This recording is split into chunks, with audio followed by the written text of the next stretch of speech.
El mendigo al que alimenté 3 años apareció en mi puerta con traje. Lo que dijo cambió mi vida. Si te gustan mis historias y valoras mi trabajo, no dejes de invitarme un café. Es un gesto pequeño, pero para mí hace una gran diferencia y me ayuda a seguir creando historias con el corazón. El enlace está en el comentario fijado. Muchas gracias por tu apoyo. Que Dios bendiga a ti y a tu familia.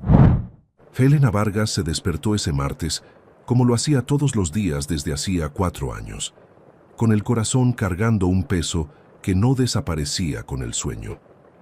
Eran las 5:30 de la mañana y la colonia todavía dormía, aunque en la cocina el olor a masa y chile ya comenzaba a mezclarse con el aire fresco de la madrugada capitalina. Afuera, en la calle Libertad número 42 de la colonia Doctores, los árboles pelones de invierno arañaban el cielo gris como dedos huesudos, buscando algo que ya no existía. Elena lo sabía bien. Ella también llevaba tiempo buscando cosas que ya no estaban. Se ató el delantal con los movimientos automáticos de quien ha repetido el mismo gesto miles de veces y comenzó a calentar el comal. En el cuarto del fondo, su hija Jimena dormía con los libros abiertos sobre el pecho, como siempre.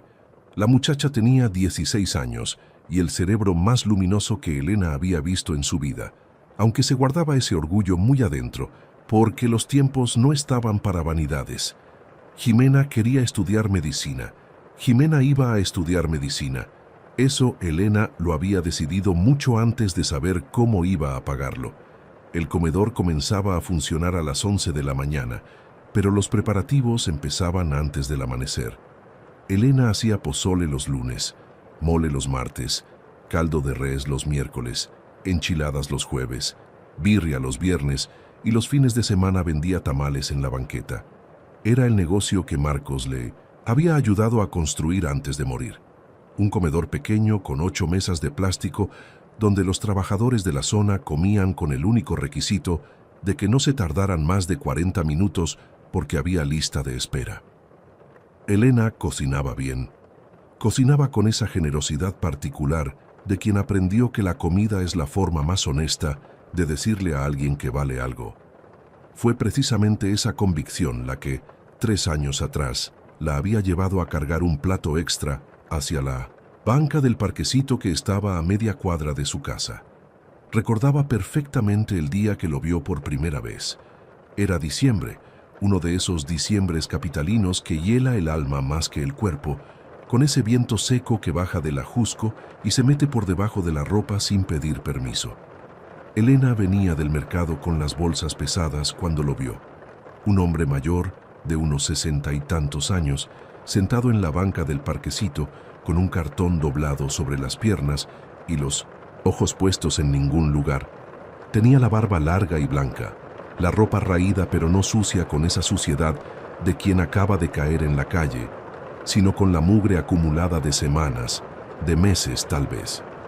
Lo que más le llamó la atención a Elena no fue la pobreza, que en la Doctores era tan común como el aire, sino la expresión del hombre. No era una expresión de tristeza, era algo peor, era la cara de alguien que ya no espera nada. Se quedó parada frente a él unos segundos más de lo que hubiera debido. El hombre levantó la vista como sintiendo el peso de su mirada y Elena cometió el error que iba a cambiar su vida entera. Le dijo buenos días. El hombre parpadeó, como si las palabras tardaran en llegar a algún lugar dentro de él que llevaba mucho tiempo sin recibir correo. Buenos días, respondió, con una voz que sonaba oxidada de tanto no usarse. Elena siguió su camino, pero esa noche, mientras lavaba los trastes después de cerrar el comedor, el hombre de la banca no se le quitó de la mente. Pensó en él mientras Jimena le contaba de la escuela. Pensó en él mientras apagaba las luces. Pensó en él a las 2 de la madrugada, cuando el insomnio que le había dejado la muerte de Marcos la mantenía despierta mirando el techo. Al día siguiente, sin pensarlo mucho, preparó un plato extra de caldo de pollo con arroz y lo puso en un recipiente con tapa. Lo llevó a la banca del parquecito antes de abrir el comedor. El hombre estaba ahí, en el mismo lugar, como si no se hubiera movido en toda la noche. «Aquí le traigo algo de comer», dijo Elena, con esa voz directa que usaba cuando no quería que la situación se pusiera sentimental. «Está caliente, cómaselo ahorita». El hombre la miró con una expresión que Elena no supo descifrar en ese momento, pero que con el tiempo aprendería a reconocer. Era el asombro de alguien a quien llevan tanto tiempo tratando, como si no existiera, que un acto de reconocimiento simple lo sacude como un terremoto. «Gracias, señora», dijo, y aceptó el recipiente con las dos manos, con ese cuidado que se le pone a las cosas frágiles. «Don», lo llamó Elena, improvisando, porque necesitaba llamarle de alguna manera y señor le parecía demasiado distante para alguien a quien le estaba dando de comer. «No sé cómo se llama». «Rodrigo», dijo el hombre, y algo pasó en su cara cuando pronunció su propio nombre, como si le costara recordarlo. «Doña Elena», se presentó ella. «Tengo un comedor aquí a la vuelta. Mañana le traigo más». Y se fue porque si se quedaba iba a ponerse a llorar, y Elena Vargas no lloraba en público desde el velorio de Marcos. Lo que dijo que iba a hacer al día siguiente, lo hizo, y al otro, y al siguiente. 3 años, como decía el título de esta historia, que es completamente real. 3 años de llevar un plato de comida a la banca del parquecito, llueva o truene, con frío o con calor, en Navidad y en Año Nuevo, en sus cumpleaños y en el cumpleaños de Jimena, en Minusepintonissim, el aniversario luctuoso de Marcos, y en los días ordinarios, que son los más difíciles porque no tienen excusa para ser difíciles, y aún así lo son. No todos los días hablaban mucho. A veces Elena dejaba el plato y se despedía con un gesto porque tenía el comedor lleno y no podía quedarse. Otras veces se sentaba un rato en la banca, no junto a él, sino con una distancia prudente, y hablaban de cosas que no comprometían a nadie. El clima, el tráfico, los partidos de fútbol que Rodrigo seguía en la pantalla del Oxxo cuando el encargado tenía buena voluntad. Rodrigo nunca le contó nada de su vida anterior. Elena nunca se la preguntó. Había una especie de pacto no hablado entre ellos. El presente era suficiente. El presente era lo que había. Lo que Elena sí notó con el paso de los meses fue algo que no sabía cómo nombrar, pero que sentía claramente. Rodrigo estaba cambiando, no de golpe, sino despacio, de la misma manera en que cambian las cosas verdaderas. Al principio era difícil encontrarle los ojos, porque siempre los tenía puestos en el suelo. Después empezó a mirarla cuando le hablaba. Después empezó a preguntar cómo le había ido. Después, un día que Elena llegó con el ojo hinchado, porque se había golpeado con la puerta del aparador, fue Rodrigo quien preguntó primero cómo estaba, y lo preguntó con una preocupación genuina que a Elena le agarró desprevenida y tuvo que disimular detrás de una broma. La vecina Socorro, que vivía en el 1900 departamento de enfrente y que tenía la virtud de no perderse absolutamente nada de lo que ocurría en la calle, le había dicho desde el principio que estaba loca. «Elena, mija, ¿qué no sabes que los vagos son peligrosos? ¿Qué tal que te roba? ¿Qué tal que está loco?» «No está loco», respondía Elena siempre con la misma paciencia. «Está lastimado. No es lo mismo.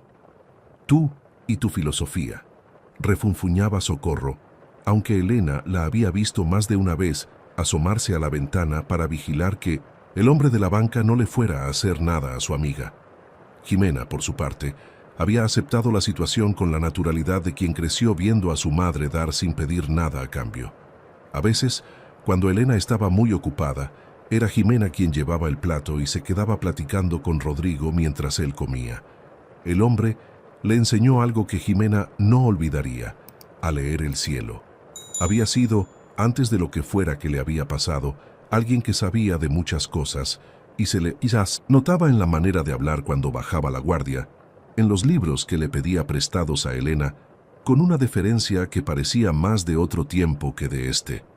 Nadie hubiera podido imaginar lo que pasó ese martes de febrero. Elena estaba terminando de preparar el mole para el almuerzo cuando Socorro tocó a su puerta con los golpes urgentes que usaba cuando tenía una novedad importante que comunicar, que era aproximadamente cada 3 días. Elena, Elena, sal. La llamó desde 1.900 afuera. Hay un coche. ¿Cómo que hay un coche? Respondió Elena sin dejar de revolver. Siempre hay coches, socorro. Vivimos en una ciudad. No, es que es un coche muy fifi, aquí en tu puerta. Y hay un señor. Elena suspiró, se limpió las manos en el delantal y abrió la puerta con la expresión levemente irritada de quien está a punto de deshacerse de un testigo de Jehová o de un vendedor de enciclopedias.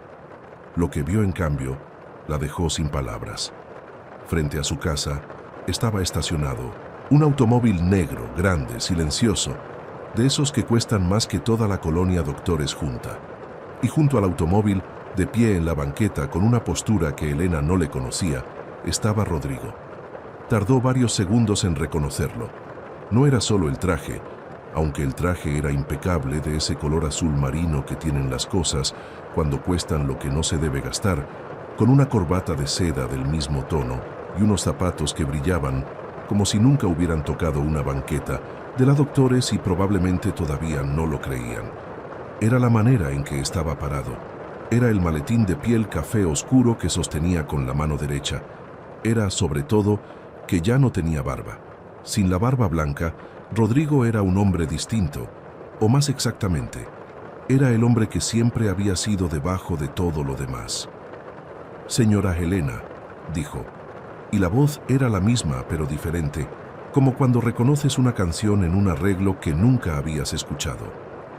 Elena se quedó en el quicio de la puerta sin poder articular nada. A su lado, Socorro apretó su brazo con una fuerza que iba a dejar marcas. ¿Rodrigo?, dijo finalmente Elena, y fue la única pregunta que necesitaba hacer, porque todo lo demás estaba en esa pregunta. Sí, respondió él, soy yo. ¿Me permite pasar?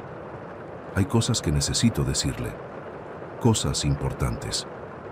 Fue Socorro quien rompió el silencio con un grito ahogado que dijo todo lo que los otros dos no podían decir todavía.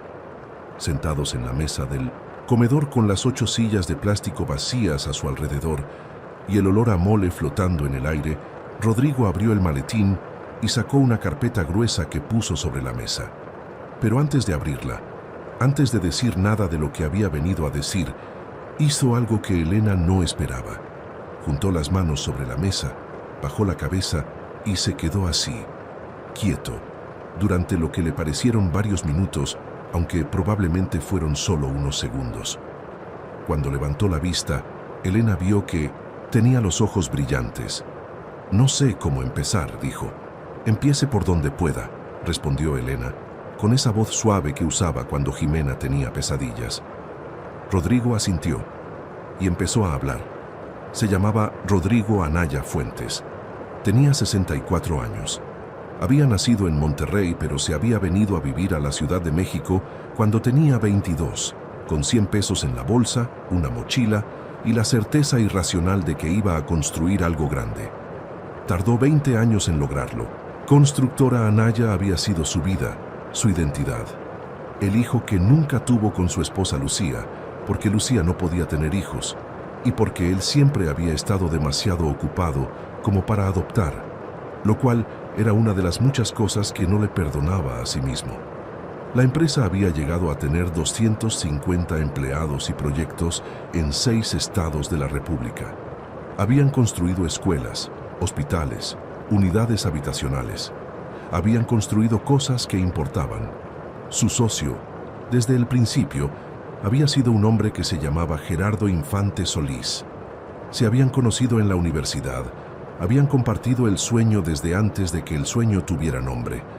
Durante 20 años, Rodrigo había confiado en Gerardo como confía uno en su propio brazo derecho, sin pensar en ello, dando por sentado que va a estar ahí. Lucía se enfermó de cáncer en 2016.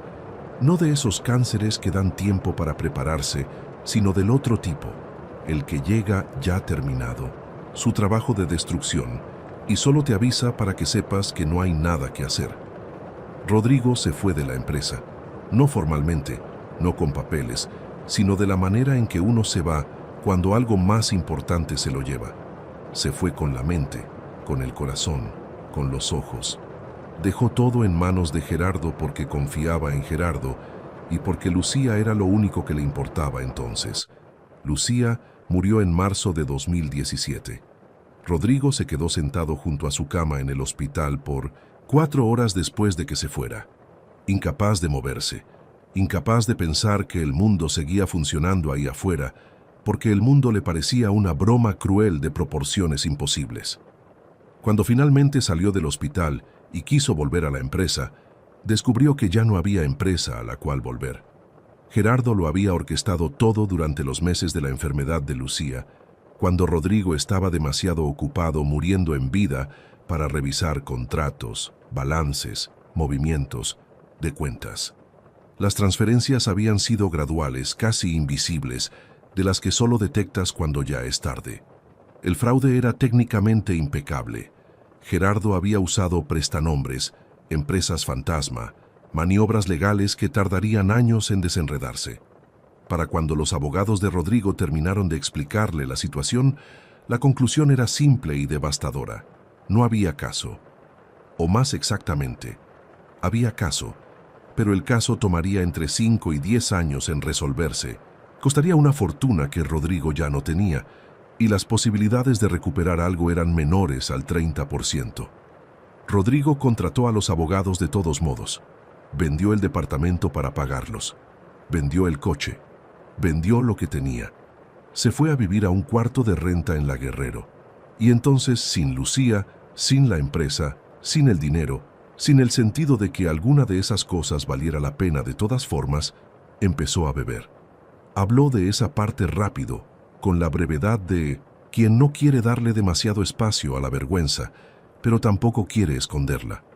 El alcohol había sido la forma más eficiente que encontró de desaparecer sin morirse, que era lo que quería, pero no se permitía porque Lucía le había hecho prometer que no. En 6 meses perdió el cuarto de La Guerrero. En 8 meses perdió el rastro de sus propios abogados. En 10 meses perdió la capacidad de recordar para qué servía un calendario. Llegó a la banca del parquecito de la colonia, doctores en un noviembre que no podía precisar exactamente. Lo que sí recordaba era el frío y la sensación de que era el lugar adecuado para terminar de borrarse, porque era lo suficientemente anónimo y lo suficientemente tranquilo. No tenía planes, no tenía nada.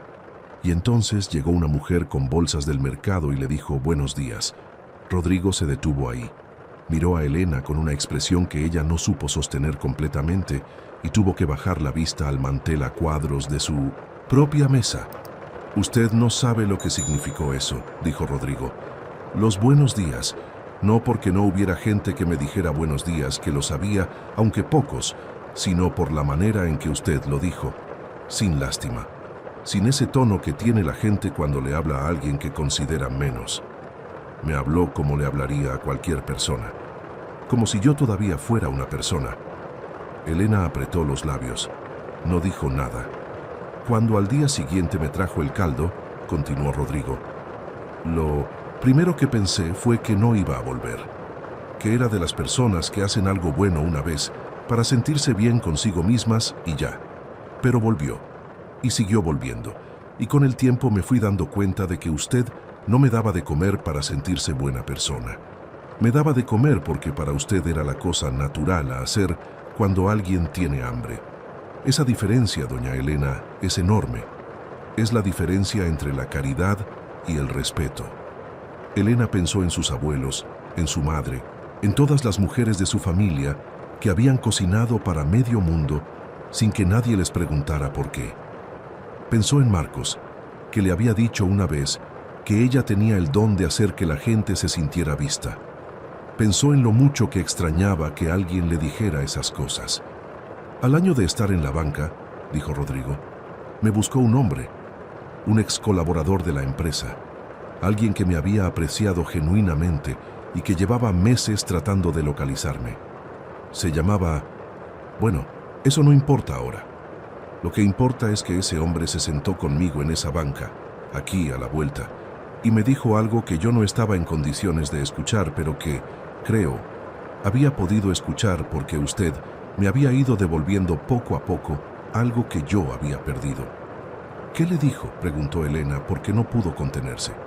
Me dijo: Rodrigo, Lucía no se merece este homenaje. Así, exactamente así. Y me quedé helado, porque era la verdad más brutal que nadie me había dicho en mucho tiempo y también la más amorosa. Porque él sabía, como yo sabía en el fondo, que Lucía hubiera detestado lo que me estaba haciendo a mí mismo. Lucía era de las personas que peleaban, que se levantaban, que le sacaban las uñas a la vida aunque la vida se resistiera. Elena pensó en Marcos otra vez. Pensó en esa misma pelea que ella había tenido que darse después de que él se fue. La pelea de levantarse todos los días cuando todo en ella quería quedarse en cama. La pelea de: hola, espero que estés disfrutando del video. Soy un poco curioso y me gustaría saber desde qué ciudad estás viendo este video y qué hora es allá ahora mismo. Gracias por verlo. Y ahora seguimos con la historia. Seguir cocinando cuando lo único que quería era que alguien cocinara para ella. Me fui con él, continuó Rodrigo. Me llevó a su casa. Me ayudó a desintoxicarme, que fue un proceso que no voy a detallar porque no es agradable de contar ni de escuchar, pero que duró varios meses y que fue físicamente lo más difícil que he hecho en mi vida. Después me ayudó a reorientarme. Tenía contactos, tenía posibilidades, y yo todavía tenía, a pesar de todo, 40 años de experiencia en el sector de la construcción y un nombre que, aunque golpeado, seguía teniendo peso en ciertos círculos. Se levantó lentamente y caminó hacia la ventana que daba a la calle. Desde ahí podía verse la banca del parquecito, vacía a esa hora de la mañana. Tardé 18 meses en reconstruir lo suficiente como para poder volver, dijo, de espaldas a Elena. No la empresa entera, eso ya no es posible, ni quiero que lo sea, pero sí algo sólido, algo honesto, algo que vale la pena. Y cuando estuve en condiciones de hacerlo, lo primero que hice fue venir aquí. Se volvió hacia ella. Vine a la banca. Vine a buscarla a usted. Ya no estaba ahí, claro. Pregunté en el vecindario. Me dijeron dónde encontrarla. Y aquí estoy. Elena se levantó de la silla sin saber muy bien para qué. Fue a la estufa.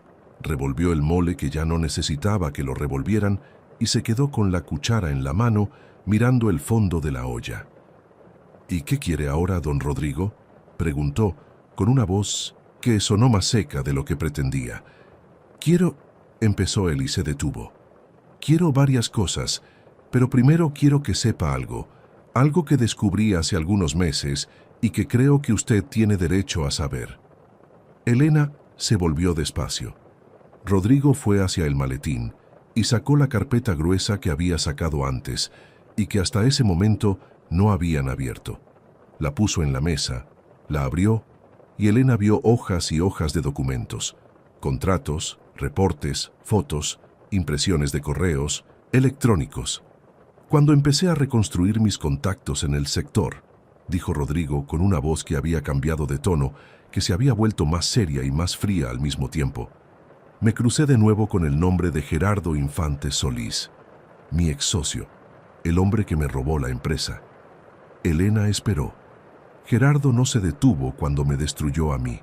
Siguió haciendo lo mismo con otros contratos, con otras licitaciones, con otros proyectos, solo que ahora lo hacía con otra empresa, con otros prestanombres, pero con el mismo método. Rodrigo deslizó hacia ella uno de los documentos. Entre los proyectos que ganó Gerardo mediante licitaciones arregladas en los últimos 4 años, hay uno que a usted le va a sonar muy familiar. La remodelación y ampliación del Centro de Salud Benito Juárez, en esta colonia. ¿Lo recuerda? Elena lo recordaba perfectamente. 2 años atrás, el centro de salud que quedaba a 3 cuadras de su casa había sido objeto de una remodelación que duró el doble de lo planeado, costó el triple de lo presupuestado y terminó con una ampliación que se cayó a pedazos en la primera temporada de lluvias, porque la construcción era una porquería de materiales. Habían resultado heridos 3 personas y había habido demandas que habían ido a dar al mismo lugar al que van todas las demandas en este país cuando los que las meten no tienen dinero para sostenerlas. Fue la empresa de Gerardo, dijo Elena, Y no fue una pregunta. Fue la empresa de Gerardo, confirmó Rodrigo. Y hay más. Volvió a deslizar documentos hacia ella. Hace 4 años hubo un accidente en una obra de construcción en la colonia Guerrero, una obra de vivienda popular. Murió un trabajador. El expediente dice que fue negligencia del trabajador, que no usó correctamente el equipo de seguridad. El caso se cerró. La empresa pagó una indemnización mínima a la familia y quedó todo archivado.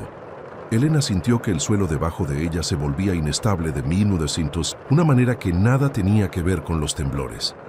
¿Cómo se llamaba ese trabajador?, preguntó, aunque ya sabía la respuesta. Marcos Fuentes Ávila, dijo Rodrigo en voz muy baja.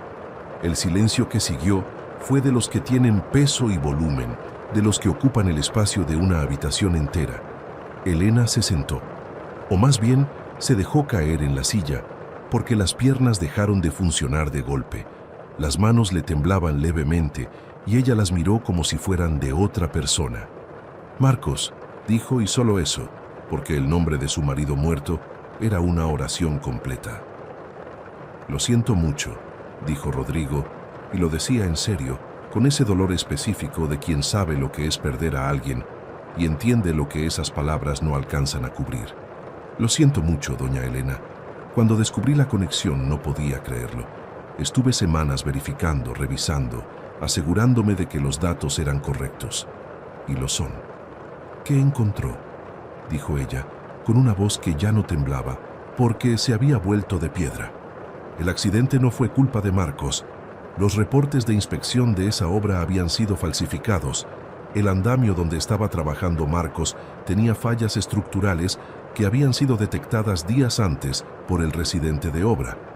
Pero la empresa ordenó continuar el trabajo para no retrasarse. Hay correos, hay reportes internos, hay testimonios de al menos 3 trabajadores que estaban ahí ese día y que nunca fueron entrevistados porque nadie fue a buscarlos. La empresa les pagó a cambio de su silencio. Rodrigo señaló otro documento. Aquí están sus datos. 3 hombres que saben exactamente lo que pasó ese día. 3 hombres que durante 4 años han cargado con ese silencio. Elena tomó el documento. Lo miró sin poder leerlo realmente porque las letras se le movían delante de los ojos. Pensó en Marcos. Pensó en la mañana en que llegaron a decirle lo que había pasado, en cómo la trabajadora social del hospital le había explicado que había sido un accidente laboral, en cómo el abogado que la empresa había mandado le había ofrecido una indemnización que en ese momento le había parecido suficiente porque ella no sabía cuánto valía la vida de un hombre y ninguna cantidad le iba a devolver a Marcos de todas formas. Pensó en cómo había firmado los papeles porque tenía a Jimena y tenía el comedor y tenía deudas y tenía que seguir viviendo aunque no quisiera. ¿Por qué no me dijo nada antes?, preguntó. Y la pregunta iba dirigida a Rodrigo, pero también a nadie y a todos. Porque no lo sabía, respondió él. Lo descubrí hace 3 meses, cuando ya llevaba tiempo reconstruido. Y porque hizo una pausa. Si hubiera sabido esto mientras estaba en la banca, no habría podido hacer nada. No tenía voz, no tenía recursos, no tenía nada. Ahora sí los tengo. ¿Y qué quiere hacer? Rodrigo cerró la carpeta y la miró fijamente. Quiero que Gerardo Infante Solís enfrente consecuencias reales. No el tipo de consecuencias que enfrenta la gente como él, que son ninguna consecuencia o consecuencias muy pequeñas. Quiero un proceso legal sólido, con la documentación correcta, con los testigos correctos, con los abogados correctos. Tengo todo eso ahora. Lo que me faltaba era, buscó las palabras, la parte central de la historia, la parte que le da sentido humano a todo lo demás. Usted y su hija. Elena lo miró. ¿Nosotras? El caso legal es sobre la muerte de Marcos Fuentes Ávila, que fue resultado de la negligencia criminal de la empresa de Gerardo, que afectó a su familia, a su viuda, a su hija, que es parte de un patrón de comportamiento que incluye el fraude que cometió contra mí, la obra defectuosa del centro de salud de esta colonia y al menos 2 casos similares que mis investigadores han identificado en los últimos 2 años. Es un caso sólido si se arma bien, y quiero armarlo bien. Elena se quedó en silencio durante lo que le pareció mucho tiempo. Afuera, en 1900, la calle se escuchaba el ruido normal de la mañana. Una moto, una señora llamando a alguien, los pájaros en los árboles pelones. La vida siguiendo su curso como si nada, que era lo que hacía la vida siempre, en todas las circunstancias. ¿Por qué?, preguntó finalmente. ¿Por qué hace todo esto? Rodrigo no respondió de inmediato. Se levantó, fue hacia la ventana de nuevo, y esta vez Elena pudo ver su perfil contra la luz de la mañana. Un hombre mayor, cansado de algunas cosas, pero no de todo, con el peso de su historia en la espalda, pero de pie. De pie. Porque usted me trató como una persona cuando yo había dejado de serlo, dijo al fin. Porque durante 3 años, en los días en que era físicamente imposible que yo me creyera capaz de nada, usted llegaba con un plato de comida y me decía «Señor», y me preguntaba cómo estaba y me escuchaba cuando respondía, no como quien hace una obra de caridad, como quien reconoce a un igual. Se volvió hacia ella. ¿Sabe cuánta gente en este país lleva esa vida y no tiene a nadie que los trate así? ¿Sabe cuánto vale eso? No en pesos, doña Elena, en lo que de verdad importa. Elena sintió que algo se rompía en su pecho. No con dolor, sino con el alivio específico de las cosas que llevan mucho tiempo bajo presión y finalmente encuentran por dónde salir. Pensó en Marcos, en los 4 años de cargarlo a él y a su ausencia al mismo tiempo. Pensó en Jimena durmiendo con los libros sobre el pecho. Pensó en el comedor, en las 8 mesas de plástico, en los trabajadores de la zona que venían a comer a su casa porque Elena cocinaba con algo que no se aprende, sino que se hereda. Hay otra cosa, dijo Rodrigo, y su tono cambió levemente. Una que no tiene que ver con el pasado, sino con el futuro, si me permite. Fue al maletín de nuevo y sacó otro sobre, más pequeño. Mi nueva empresa, Anaya Constructora Social, tiene un programa de becas para jóvenes de comunidades vulnerables que quieren estudiar carreras de impacto social. Medicina, ingeniería, trabajo social, derecho. El programa incluye colegiatura completa, materiales y una beca de manutención. Puso el sobre en la mesa frente a Elena. Su hija Jimena califica. Si ella quiere, y si usted está de acuerdo, ese lugar es suyo. Elena miró el sobre sin tocarlo. Jimena va a estudiar medicina de todas formas, dijo, con esa voz firme que usaba cuando decía las verdades más importantes. Yo me he encargado de eso. Lo sé, respondió Rodrigo sin titubear. Por eso precisamente el lugar es suyo, porque el programa no es para gente que necesita que le empujen, es para gente que ya va a llegar de todas formas, pero a la que podemos ahorrarle una parte del camino más difícil. El silencio volvió, pero era un silencio diferente al anterior, más liviano, con algo que se parecía a la posibilidad. Hay una tercera cosa, dijo Rodrigo. La última, se lo prometo. Elena esperó. El comedor. Sé que es el negocio de usted y que lo ha construido con trabajo propio y que no necesita ni quiere que nadie le regale nada. No le estoy ofreciendo regalos. Le estoy ofreciendo una asociación. Mi empresa tiene contratos con varias dependencias del gobierno de la ciudad para proporcionar servicios de alimentación en zonas de trabajo. Son contratos serios, con pagos puntuales y condiciones dignas. Necesito socios operativos confiables en diferentes colonias. Gente que sepa cocinar bien, que conozca su comunidad, que sea honesta. Hizo una pausa. No conozco a nadie que cumpla esas 3 condiciones mejor que usted. Elena se levantó de la silla, caminó hacia la estufa, apagó el fuego debajo del mole que ya estaba listo desde hacía rato. Se volvió hacia Rodrigo y lo miró durante un momento largo. ¿Cuánto tiempo tiene para tomar café?, preguntó. Rodrigo sonrió. Era la primera vez que Elena lo veía sonreír en 3 años. O tal vez lo había visto sonreír antes, pero nunca así, con esa amplitud de quien ha recuperado algo que creía perdido para siempre. Todo el que necesite, respondió. Jimena apareció en la cocina 20 minutos después, con el pelo revuelto, y los libros todavía bajo el brazo y el uniforme a medio poner, y se quedó paralizada en la puerta cuando vio al hombre elegante sentado a la mesa de su madre, tomando café y comiendo conchas de la panadería como si llevara años haciéndolo. Tardó exactamente 4 segundos en reconocerlo, porque Jimena tenía la misma capacidad que su madre de ver más allá de las superficies. «¿Don Rodrigo?», dijo con los ojos muy abiertos. «Buenos días, Jimena», respondió él, con esa misma voz cálida que usaba con ella en la banca cuando le explicaba cómo leer las nubes. «Tu mamá me estaba contando que quieres estudiar medicina». Jimena miró a su madre con una pregunta en la cara. Elena le hizo un gesto con la cabeza que significaba: «Siéntate, hay mucho que contarte».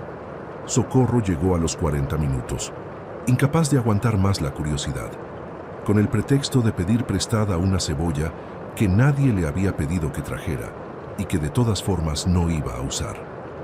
Elena la dejó entrar porque Socorro era de las personas que uno no puede dejar fuera aunque quiera, y también porque no habría sabido cómo guardar sola todo lo que estaba sintiendo. Estuvieron 3 horas sentados en esa cocina, los 4, mientras afuera el martes seguía siendo martes, y la ciudad seguía siendo la ciudad, y las cosas seguían siendo las cosas. Rodrigo les contó su historia completa esta vez, sin saltarse las partes difíciles, con esa honestidad de alguien que ya aprendió que la vergüenza es menos pesada cuando se comparte. Jimena le hizo preguntas con esa precisión suya que hacía que los adultos la miraran con la mezcla de sorpresa y respeto que los adultos inteligentes sienten ante los jóvenes más inteligentes. Socorro lloró en al menos 3 momentos diferentes y en los otros momentos se limpió los ojos discretamente creyendo que nadie la veía. Y Elena escuchó.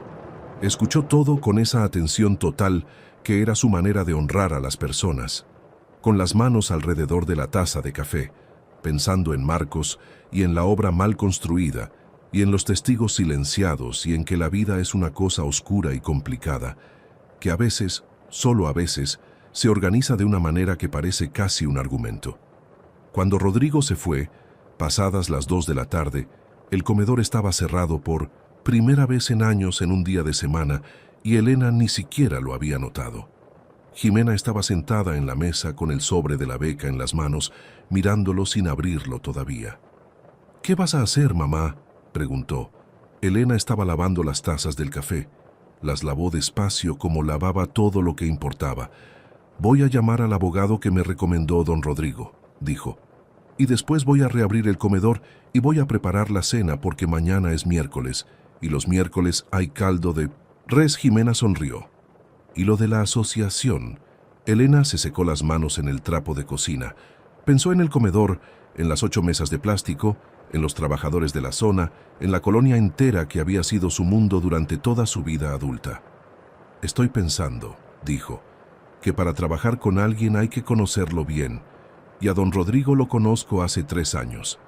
Pero en 3 años no te dijo nada de él», señaló Jimena, con esa lógica quirúrgica suya. «No», concedió Elena, «pero me dijo todo lo que necesitaba saber, todos los días, sin palabras, la manera en que una persona acepta lo que le das, cómo lo recibe, qué hace con ello. Eso te dice más de alguien que cualquier historia que te cuenten». Se volvió hacia su hija. «Abre el sobre, Jimena». Jimena lo abrió. Leyó en silencio.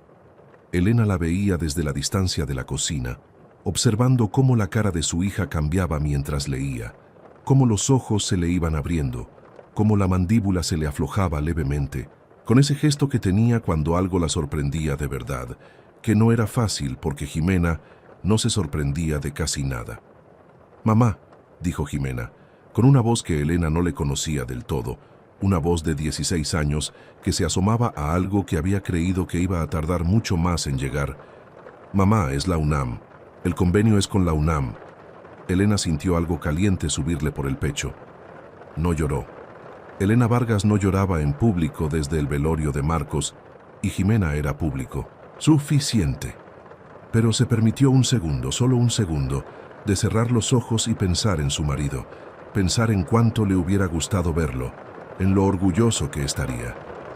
¿Tú qué dices?, preguntó Elena. Yo digo que sí, respondió Jimena sin dudar. Entonces sí. Lo que siguió no fue inmediato ni fácil, porque las cosas verdaderas nunca lo son. El proceso legal que Rodrigo había prometido tardó más de un año en comenzar formalmente, con todos los testigos localizados y dispuestos a declarar con la documentación revisada por 3 firmas de abogados diferentes, con los procedimientos correctos que hacen que un caso sea sólido en lugar de espectacular. Elena participó en ese proceso con la misma paciencia con que había llevado comida a la banca durante 3 años. Un día a la vez, sin esperar resultados rápidos, confiando en que hacer las cosas bien tiene sus propios tiempos. Gerardo Infante Solís fue notificado de la demanda en un martes de marzo, exactamente 13 meses después de que Rodrigo llegara a la puerta de Elena con su traje azul marino y su maletín de piel café.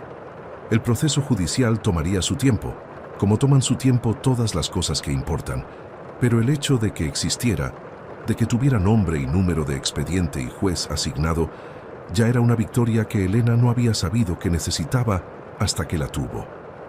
Hola, soy yo otra vez. Tu opinión es muy importante para mí, así que si puedes, déjame un comentario aquí abajo contándome qué te está pareciendo la historia y dale una calificación del 1 al 10. Muchísimas gracias por ver la historia hasta aquí. Continuamos. La noche que recibieron la notificación de admisión de la demanda, Elena puso en la mesa las fotos de Milan Sintos, marcos que guardaba en el cajón del buró, y se sentó frente a ellas durante un rato largo, en silencio, como quien le reporta a alguien lo que ha pasado en su ausencia. La asociación con constructora Anaya Social comenzó de manera modesta, como empiezan todas las cosas que duran, con un contrato pequeño para abastecer de desayunos a una cuadrilla de trabajadores de obra en una colonia vecina. Elena contrató a una joven del barrio para que la ayudara con la preparación, y después a Pino y Cintos otra, y después reorganizó el comedor con horarios que le permitieran atender ambas cosas sin sacrificar ninguna. El dinero que llegaba de los nuevos contratos era regular y puntual, que era algo que Elena no había conocido desde los tiempos en que Marcos trabajaba, y esa regularidad tenía un efecto en el cuerpo que ella no había anticipado. El cansancio seguía siendo el mismo, pero ya no cargaba la sombra de la incertidumbre encima. Jimena inició sus estudios en la Facultad de Medicina en agosto. Elena la llevó el primer día en el metro, como siempre, porque las madrugadas del metro capitalino eran todavía de las cosas que Elena consideraba que una madre debía acompañar.